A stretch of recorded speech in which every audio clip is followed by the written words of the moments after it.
नमस्कार दोस्तों, आज हम लोग कवर करने वाले हैं इंपॉर्टेंट और landmark cases under the motor vehicle act claim cases. यानी क्लेम केसेस में कुछ इंपॉर्टेंट रूलिंग्स हैं जिसको आज हम लोग कवर करेंगे। तो आज स्टार्ट करते हैं landmark cases for the claim under motor vehicle act. अब मोटर व्हीकल एक्ट आप सभी लोगों ने सुना है, ये जो कानून है जिसको हिंदी में कहा जाता है मोटर यान अधिनियम। पहले मोटर यान अधिनियम 1939 का था और अब जो नया वर्तमान में प्रचलन में है उसका नाम है मोटर व्हीकल एक्ट 1988, यानी 1988 का कानून अभी वर्तमान में प्रचलन में है। 2019 में इसमें बहुत सारे अमेंडमेंट्स भी हो चुके हैं। अब ये मोटर यान अधिनियम जो है ये है क्या, ये किस लिए कानून बनाया गया और उसमें जो क्लेम केसेस हैं, आप सभी को पता है कि क्लेम केसेस जिला न्यायालय में ही दावा अधिकरण एक अलग से क्लेम ट्राइब्यूनल बनाया गया है जहां पर चलते हैं।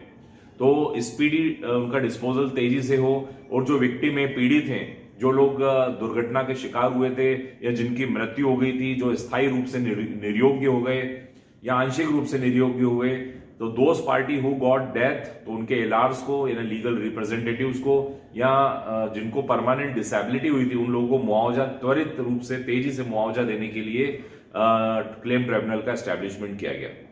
तो जैसा कि जानते हैं कि इंडस्ट्रियलाइजेशन जैसे से बढ़ा, जैसे से औद्योगिकरण बढ़ता गया और अर्बनाइजेशन यानी शहरीकरण बढ़ता गया, वैसे वैसे ऑटोमोबाइल सेक्टर में भी बहुत तेजी आई। आज इंडस्ट्रियलाइजेशन की वजह से आज गाड़ियां यानी जो व्हीकल्स है, भले वो 4 व्हीलर हो या 2 व्हीलर हो, ये आज जगह जगह आपको देखने को मिलती है और इस प्रकार ऑटोमोबाइल सेक्टर में एक बूम हुआ और आज हम देखें तो हर घर के सामने एक कार खड़ी होती है।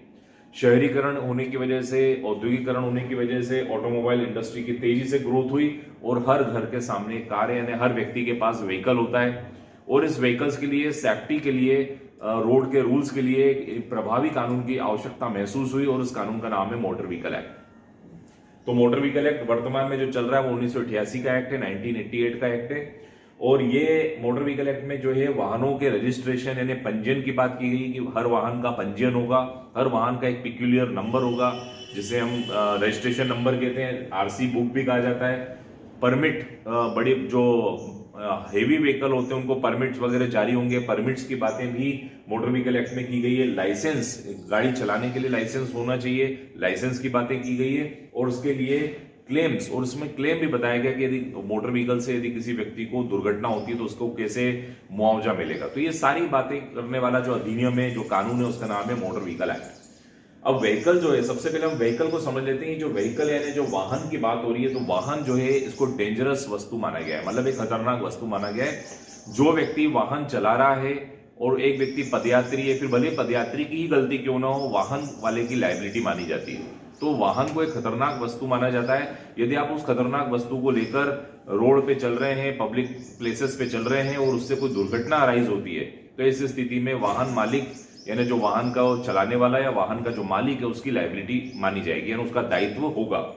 तो vehicle comes under the category of dangerous things. और व्हीकल से होने वाले जितने भी एक्सीडेंट्स हैं उनसे यदि डेथ होती हो या परमानेंट डिसेबिलिटी होती हो या पार्शियल डिसेबिलिटी होती हो, इन सब के लिए क्लेम ट्राइब्यूनल का एस्टैब्लिशमेंट किया गया है। क्लेम ट्राइब्यूनल जिसको हम दावा अधिकरण कहते हैं, ये एक प्रकार का कोर्ट होता है, जो सिर्फ और सिर्फ क्लेम के ही मामले देखता है। तो इसको न्यायालय से पृथक इसलिए किया गया क्योंकि मामलों का निराकरण तेजी से और विक्टिम को मुआवजा ठीक ढंग से मिल सके।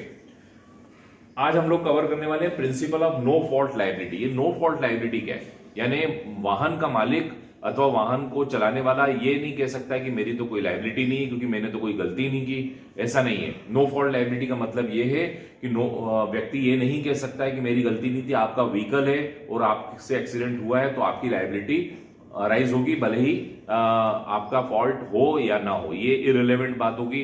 तो एब्सोल्यूट लायबिलिटी का सिद्धांत टॉर्ट से निकला है, आप सभी लोगों ने सुना है। पूर्ण दायित्व का सिद्धांत, यदि कोई व्यक्ति खतरनाक वस्तु लेकर पब्लिक लोक मार्ग से गुजरता है, उस खतरनाक वस्तु से यदि सामने वाला व्यक्ति, विक्टिम जो है, खुद ही आकर टकरा जाए तो भी आप ही की लायबिलिटी अराइज होगी क्योंकि वो वस्तु जो है वो खतरनाक वस्तु है। तो मोटर व्हीकल को भी खतरनाक वस्तु के अंदर माना गया है। तो इसका अर्थ यह है कि धारा 140 में सिद्धांत रखा गया है। मोटर व्हीकल एक्ट की धारा 140 में ये सिद्धांत है और ये कहता है कि वाहन मालिक दायी होगा, यानी वाहन को चलाने वाला या ऑनर ऑफ व्हीकल या ड्राइवर ऑफ व्हीकल दायी होगा, मतलब he will be liable for compensation जो पीड़ित है उस पीड़ित को अब मुआवजा देने के लिए वो उत्तरदायी होगा, यानी पीड़ित को मुआवजा देना पड़ेगा, कॉम्पनसेशन देना पड़ेगा।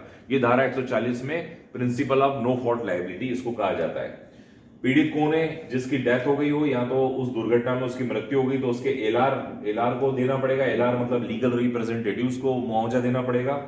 या जिस व्यक्ति की हाथ या पैर कट गया उस दुर्घटना की वजह से या उसको परमानेंट बॉडीली इंजुरी हो गई है, स्थायी निरोगी हो चुका है, उस व्यक्ति को भी मुआवजा देना पड़ेगा। तो ये लोग होते हैं पीड़ित। अब हम बात करते हैं कुछ इंपॉर्टेंट केस लॉस की। The oriental insurance company limited versus Hansraj भाई एंड अदर्स, एक ये लीडिंग केस है। इसमें यह बात की गई थी कि धारा 140 जहां पर मुआवजे की बात की गई है, और धारा 163A क्या वो एडिशन में होगा? धारा 163A में भी हम क्लेम केस लगाते हैं, उस क्लेम केस में भी मुआवजा मांगा जाता है। तो ये प्रश्न अराइज हुआ था the oriental insurance company limited versus Hansraj भाई वर्सेस एंड अदर्स के केस में, 2001 का केस है।